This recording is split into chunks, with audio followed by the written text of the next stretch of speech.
The deep black of space stretched endlessly around the human frontier station called Orion Gate. The station floated in silence, its long silver arms holding docking bays, shield generators, and observation decks. Inside, hundreds of crew members moved through bright corridors, working side by side with alien visitors. Orion Gate was not just a military post. It was also a meeting place for traders, scientists, and diplomats from many worlds. Among the many alien races that visited, the Travathi stood out the most. They were tall, strong, and covered in natural armor that looked like dark metal plates. Their voices were deep and steady, and their movements sharp and controlled. The Travathi were known across the galaxy as skilled warriors who followed strict codes of honor. They believed in discipline above all else and rarely showed any emotion. Commander Vecra was one of them. She served as the Travathi representative to Orion Gate and led her own unit of soldiers. She walked the station corridors with a calm, heavy step, her tall frame covered in segmented armor. Her helmet's faceplate shone like polished steel, hiding her features from view. Even when she removed it, her face remained cold and unreadable. Every crew member respected her, and many feared her. She spoke directly, never wasting a word, and her orders always sounded like final decisions. Rumor said she had never smiled, not even once. Tom, a human engineer, had been on Orion Gate for 6 months. He had fixed shield generators, upgraded life support systems, and repaired docking clamps for dozens of ships. He liked his job, even if it often took him into dangerous sections of the station. Tom was tall but not imposing, with short brown hair and a relaxed, friendly nature. Unlike Vecra, he liked to talk to people, and he had a habit of making jokes while working. The first time Tom saw Commander Vecra up close, he was in the main docking bay, working on a cargo loader that had stopped moving. She walked past with two Travathi soldiers at her side. Her armor clinked softly with each step. She stopped for a moment, looked at the loader, and spoke in a low, firm tone. That machine will not operate correctly if you reconnect the power relay without first locking the stabilizer, she said. Tom turned, surprised. Thanks. I'll check that. Vecra gave a short nod and walked away without another word. Her soldiers followed in perfect step. Tom watched her go, wondering if she always spoke like that. No greeting, no small talk, just straight to the point. Still, she had been right about the stabilizer. When he checked it, he found it was loose. He fixed it, powered up the loader, and it ran smoothly. Over the next few weeks, Tom saw her several more times. She often appeared in the docking bay or in the long hallways near the training decks. Each time, she moved with the same calm precision. She never stopped to chat, never laughed, and never seemed tired.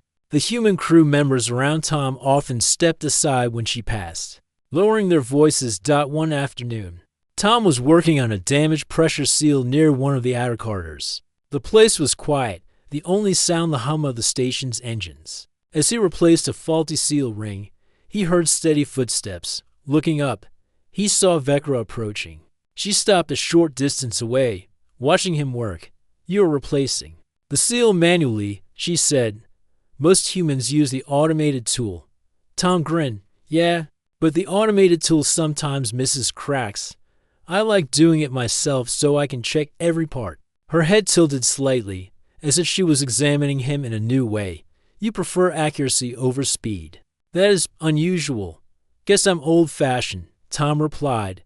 "Machines are good, but they're only as smart as the person running them." For a brief moment, Vecra's eyes narrowed behind her visor, almost like she was thinking about his words. Then she simply said, "Continue," and walked away. Tom shook his head with a small smile. She was strange, but interesting.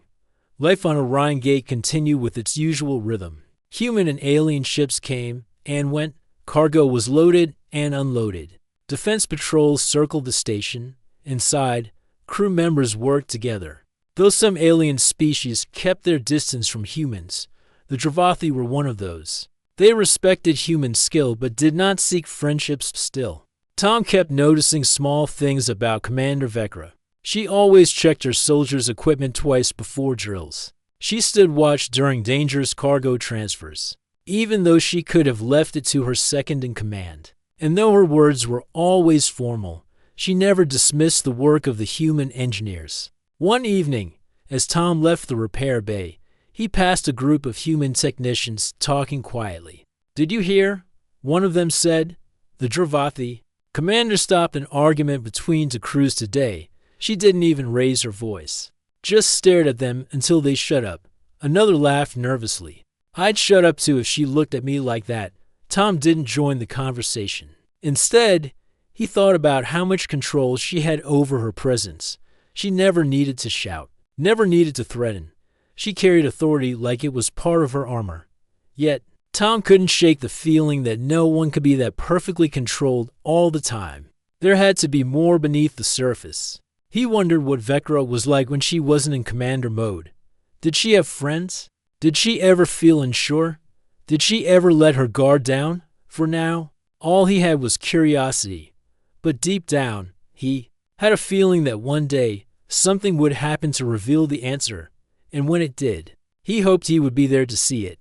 The morning began with the soft glow of artificial sunrise in Orion Gate's main quarters. Crew members moved through the hallways, carrying tools, datapads, and supplies.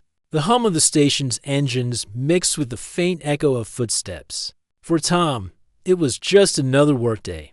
But the list of repairs waiting for him was long.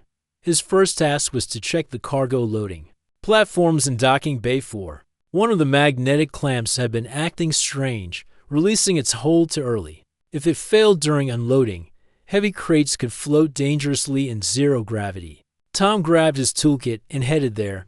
Docking bay 4 was busy. A tall transport ship from the cavalry species was unloading trade goods. Its crew, small and thin with pale skin, moved quickly but nervously. Cavalry ships were known for their fragile hulls, so they often avoided rough conditions. Tom made his way around them. Toward the clamp control panel dot as he worked, a heavy set of footsteps entered the bay. The sound was steady, each step landing with weight and precision. Tom didn't need to look up to know who it was. Commander Vecra's presence seemed to change the air around her. Conversations in the bay quieted slightly. The cavalry crew moved with even more care. Vecra's armor caught the light, and her helmet's silver visor reflected the activity in the bay. She spoke briefly to the docking officer, her deep voice carrying across the floor. Then she turned and began inspecting the cargo loaders. Tom stayed focused on his work, but he noticed she was walking in his direction. She stopped beside the clamp control panel and looked down at him.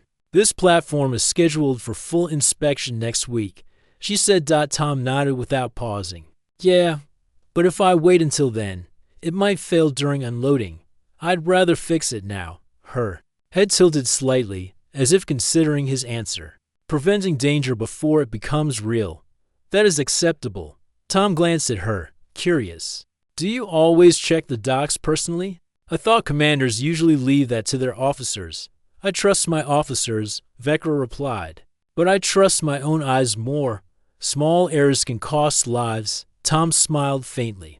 "Guess we think the same way about our work." For a brief moment, neither of them spoke. The sound of cargo crates being moved filled the space between them. Then Vecra turned and began walking toward another section of the bay.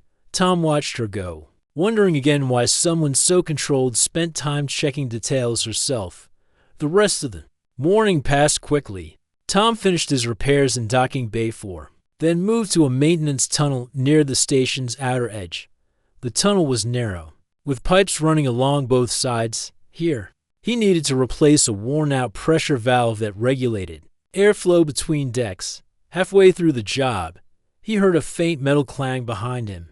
He turned and saw Vecra crouched near a junction box, checking a security lock. Her soldiers were nowhere in sight. It was unusual to see her without them. "Didn't expect to see you here," Tom said, wiping his hands. "This lock controls emergency bulkhead doors," Vecra said. "If damaged, it would not close during a hull breach. Same reason I'm here," Tom replied. "I guess we both like making sure things actually work." Vecra didn't answer right away. She examined the lock, then straightened to her full height. "You work alone often?" She observed, most of the time, yeah, I cover more ground that way. Her visor shifted toward him, though he couldn't see her eyes clearly. That is risky. If something goes wrong, there is no one to assist. You? Tom shrugged. True, but I try to avoid making mistakes. Besides, the station's safety systems are good. I'm not too worried. Vecra was silent for a few seconds, then said, confidence is useful. Overconfidence is dangerous. Tom smiled. Fair enough. I'll keep that in mind. When he turned back to his work, he noticed that she didn't leave immediately. She stayed nearby until he finished tightening the last bolt on the valve. Only then did she walk away without another word. Later in the day, Tom stopped at the station's cafeteria for a quick meal. The place was half full, with a mix of humans and aliens eating at metal tables. At one far corner, Vecra sat alone, a tray in front of her. She wasn't eating quickly, but every movement was precise, almost like part of a drill. No one sat at her table, though a few glanced at her from time to time. Tom considered sitting nearby but decided against it. He didn't want to disturb her, and besides, he doubted she was the type to enjoy casual lunch conversations. Still, he couldn't help but think it must get lonely, always sitting alone. That night, Tom was called to an unexpected job. A cargo bay door sensor had failed, and the docking team needed it fixed before the next ship arrived. The bay was dark and quiet when he got there, lit only by small maintenance lights. As he opened the sensor panel, he heard footsteps again. Vecra stepped into the light. The docking team requested security presence while you work, she explained. They did not wish to risk an accident. Tom smirked. So I get a bodyguard. Now, she didn't react to the joke. If that is how you wish to see it, I will remain until the repair is complete. Tom worked while Vecra stood near the door. Scanning the bay, he found the problem, a loose wire, and reconnected it. As he tested the system, he noticed her turning her head slightly, as if listening to something far away. Is something wrong? Tom asked. There is no problem, she said. But this bay feels quiet, too quiet. Her choice of words surprised him for a moment. She sounded less like the unshakable commander and more like someone with a feeling she couldn't ignore. He almost asked about it, but she had already gone back to her watchful stance. When the repair was done, she gave a short nod. Good work. Then she left without waiting for him to reply. Tom packed his tools and followed after her. He still didn't fully understand her, but he knew one thing: Vecra noticed everything, and she chose her words carefully. That made him wonder even more about what she was like beneath the armor and the rules. The station's main alarm echoed through every corridor, a deep tone that sent crew members moving quickly to their stations. It wasn't a real attack, but a scheduled defense drill. Orion Gate held these drills twice a month to keep everyone sharp. This one was larger than usual, with human and alien forces working together. Tom had been assigned to the Shield Control Center, a room filled with glowing panels and large screens showing different sections of the station. His job was to keep the shields running while the security teams moved through the station, dealing with simulated threats. From the moment the drill began, the control center buzzed with activity. Officers called out shield levels and power usage. Engineers ran quick diagnostics. On one of the screens, Tom could see the docking bays being sealed as part of the drill. In another feed, Commander Vecra appeared, leading her Dravathi unit through the main corridor. She carried a long energy spear in one hand and gave short, clear orders through her comlink. The Dravathi moved like one body, their armor reflecting the light as they advanced. Even in a drill, they looked ready for a real fight. Tom focused on the power readings, but his eyes kept drifting to the feed showing Vecra's unit. She moved with precision, her steps exact, her spear always ready. The human security teams were good, but the Dravathi had a presence that was hard to match. Halfway through the drill, a simulated breach was triggered near one of the cargo bays. The shields in that section needed to be reinforced. Tom's fingers moved quickly across the controls, redirecting power. He heard the head engineer say, "Keep those shields stable. We can't afford a drop, even in training." On the screens, Vecra's unit reached the breach area first. They formed a defensive line, their weapons raised. She signaled to the human team leader to take the left flank, even through the grainy video. Tom could see her watching every movement, making sure no one fell out of position. The simulation system released harmless smoke to act as decompression gas. The corridor filled with white haze. Vecra stepped forward, cutting through it without hesitation. She moved fast, but stayed aware of the humans behind her, pausing once to point out a safer position for one of them. Tom leaned back slightly, impressed. Most Dravathi commanders focus only on their own troops. Vecra was clearly making sure the humans were safe too. When the drill ended, the alarm tones stopped and the screens returned to their normal displays. Tom logged the shield performance report and left the control center. He had the rest of the afternoon free, so he decided to check the cargo bays in person. The bay where the simulated breach had been was still a bit hazy from the smoke generators. Crew members were resetting equipment, stacking crates back into position. Vecra stood near the center, her helmet off now that the drill was over. Her face was sharp and strong, with angular features and dark eyes that missed nothing. She gave a few last instructions to her soldiers before sending them off. Tom approached slowly, not wanting to interrupt. "Good work out there," he said. Vecra turned her head toward him. It was a simulation. Real danger's less predictable. "True," Tom replied, "but you still kept everyone together.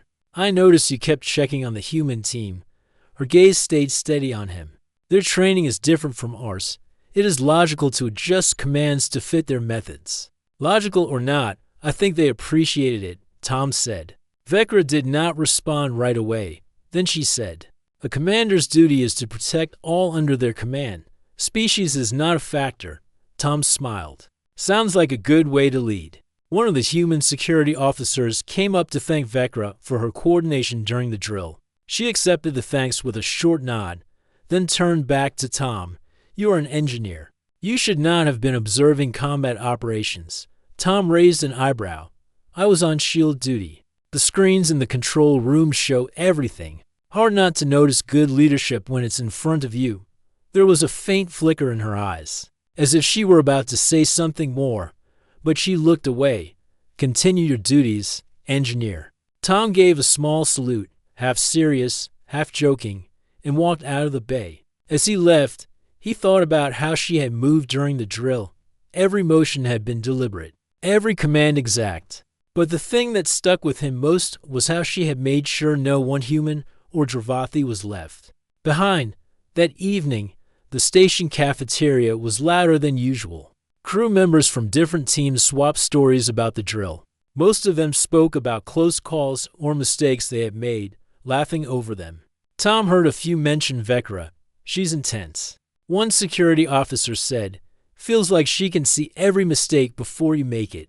Another replied, "I don't think she misses anything. She even told me to switch my footing before I tripped over a crate."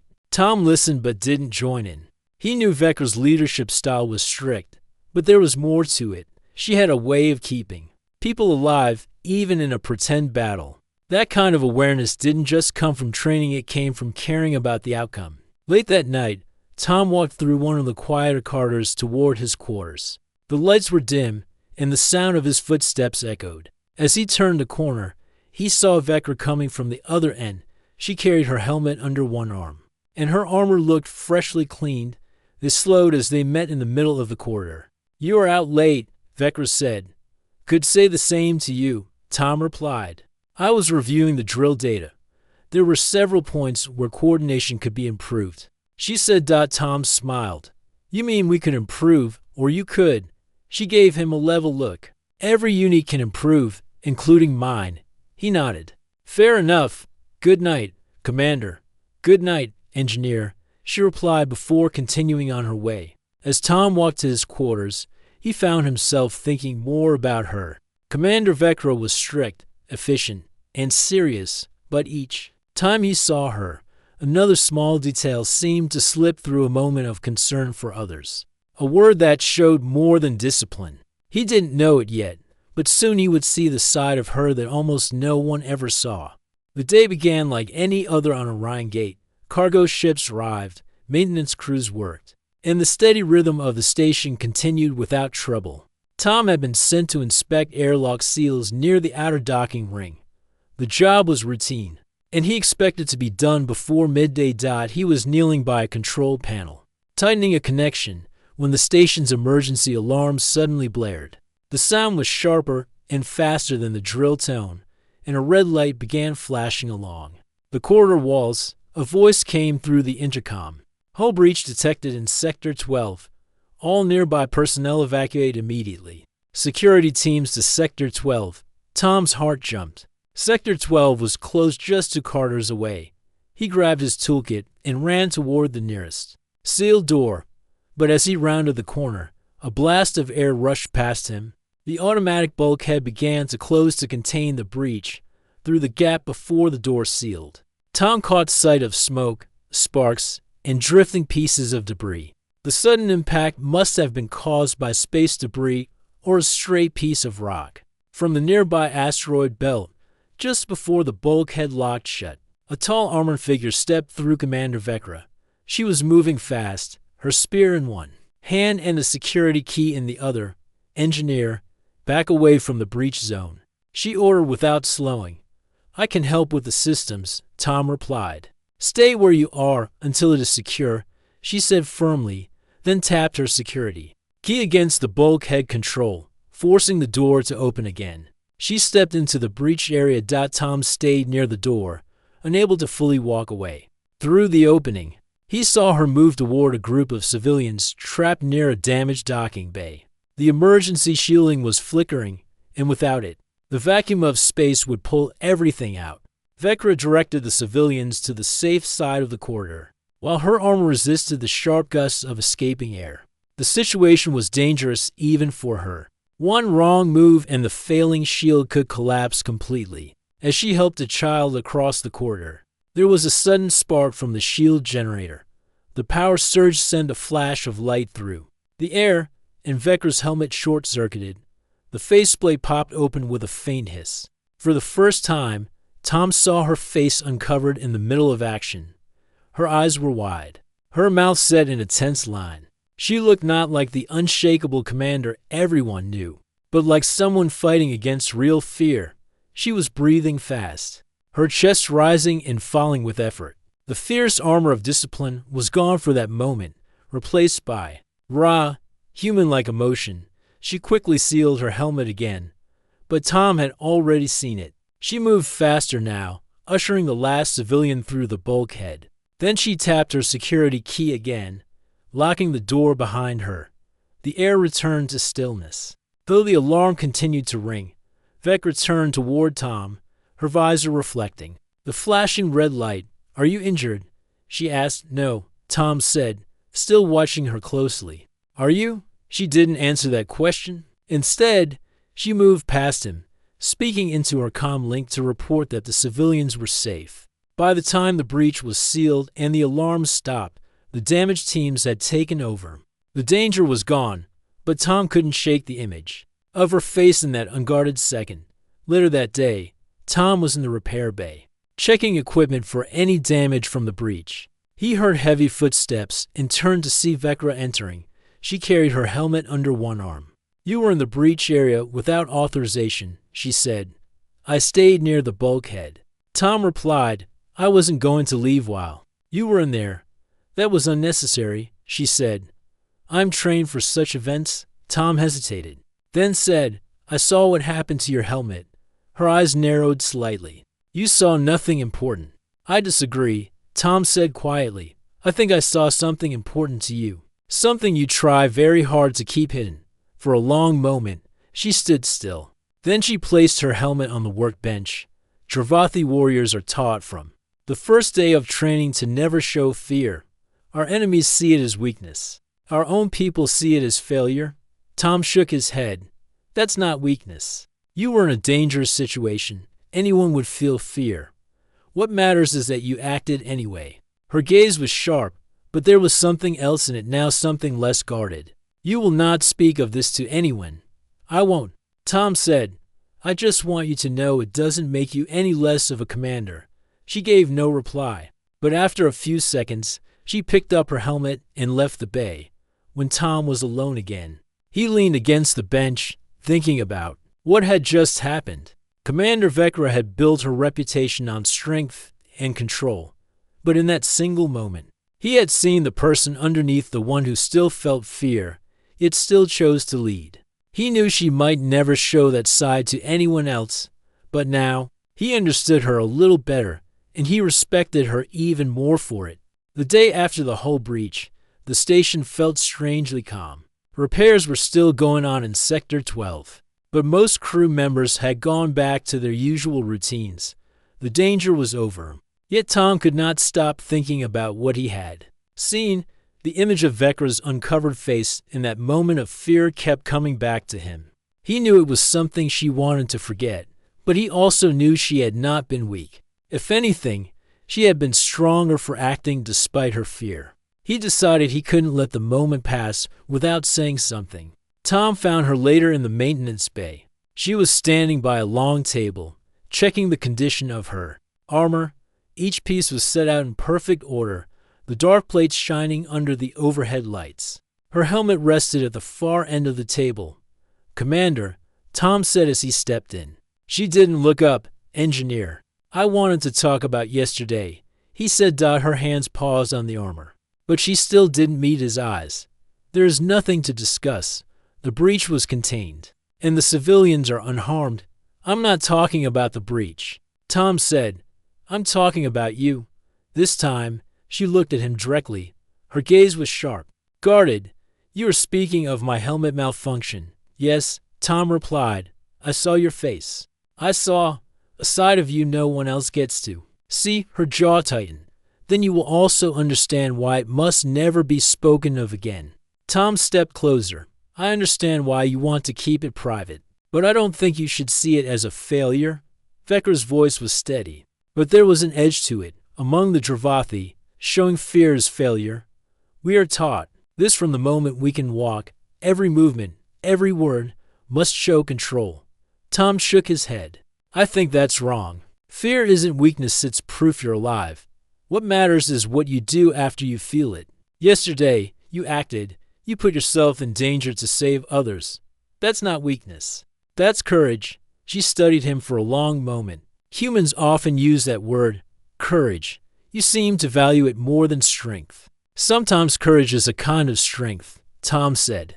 "The kind that lasts when everything else fails." Her eyes narrowed slightly, but not in anger. It was as if she was weighing his words. Finally, she asked, "Why does this matter to you?" "You gain nothing from telling me this." "Because I think you deserve to hear it," Tom said simply. "Not as a commander, but as a person." Vecra's gaze shifted slightly, as though she wasn't used to being spoken to in that way. "You believe you know me?" "No," Tom said, "but I'd like to." For a moment, silence filled the bay. Then Vecra turned back to her armor and began locking the pieces back into place. Her voice was quieter when she spoke again. "When I joined the Dravathi military, I was told that my face was a weapon. Expressions could be used against me. A smile could be seen as arrogance, a frown as anger, fear as weakness. So I learned to keep my face still, my voice calm, my body always ready. And that's worked for you," Tom said. "You're respected, feared, even. But it also means people only see the armor, not you." She placed her helmet down gently. "Perhaps that is the point." "Maybe," Tom said, "but I think there's value in letting people see the person underneath. It can make them trust you more, not less." Her eyes met his again. "You speak as if you have command experience." "I don't," Tom admitted, "but I've worked with a lot of teams. I know people follow leaders they believe in, and belief comes from knowing someone is real." Vecra did not answer right away. Instead, she picked up her helmet and turned it in her hands. "You will not speak of what you saw," she repeated. "I won't," Tom said. "That's between us." Something in her posture shifted, not a full relaxation, but a small easing of the tension in her shoulders. "Very well. Then I will accept your view, even if I do not agree with it." Tom smiled. "That's all I ask." He turned to leave, but before he reached the door, she said, "Engineer." He stopped and looked back. You are different from most humans I have met, she said. You speak directly, without trying to gain favor. I will remember this, Tom nodded. And I'll remember what I saw not because it was a mistake, but because it showed me you're more than the armor. For the first time since he had met her, he thought he saw something faint in her expression, not a smile exactly, but the smallest sign of warmth in her eyes. As Tom left the maintenance bay, he felt that the distance between them had changed. Vecra was still the same proud Dravathi commander, but now there was a thread of understanding between them. It wasn't friendship yet, but it was trust, and that was worth more than anything else on the station. 3 days later, the station's comm was broken again. Tom was in the engineering bay, checking the reactor coolant levels, when the red alert lights flashed. A loud alarm filled the air, and the intercom voice called out, "All personnel. Battle stations. Incoming vessels detected." Tom's first thought was pirates. The trade routes in this sector were not safe, and the station's cargo always attracted trouble. He ran to the nearest comm panel. "Engineering to command. What's the situation?" Vecra's voice came through, sharp and steady. "Unidentified ships approaching at high speed. Shields are up. All non-combat crew to secure areas." Tom hesitated. His post was not in a secure area, it was here, in engineering. If the reactors failed during a fight, the whole station could be lost. The deck shook under his feet as the first impact hit the shields. The lights flickered, and several consoles blinked warnings. He worked quickly, hands moving over the controls. The reactor was stable for now, but the power draw from the shields was massive. They wouldn't hold if this went on too long. A second impact hit, harder than the first. Something in the distance boomed. The alarm for hull breach sounded in another section. Tom's comm crackled again. "Engineer, report," Vecra's voice demanded. "Reactor holding, but shields are draining power faster than expected," Tom replied. "If we can't reduce the hits, we'll lose them in 12 minutes. There was a pause. Then she said, "I need you in Sector 9. The backup power couplings there are failing. Without them, the shield generators will overload." Tom frowned. "Sector 9? That's practically on the outer ring.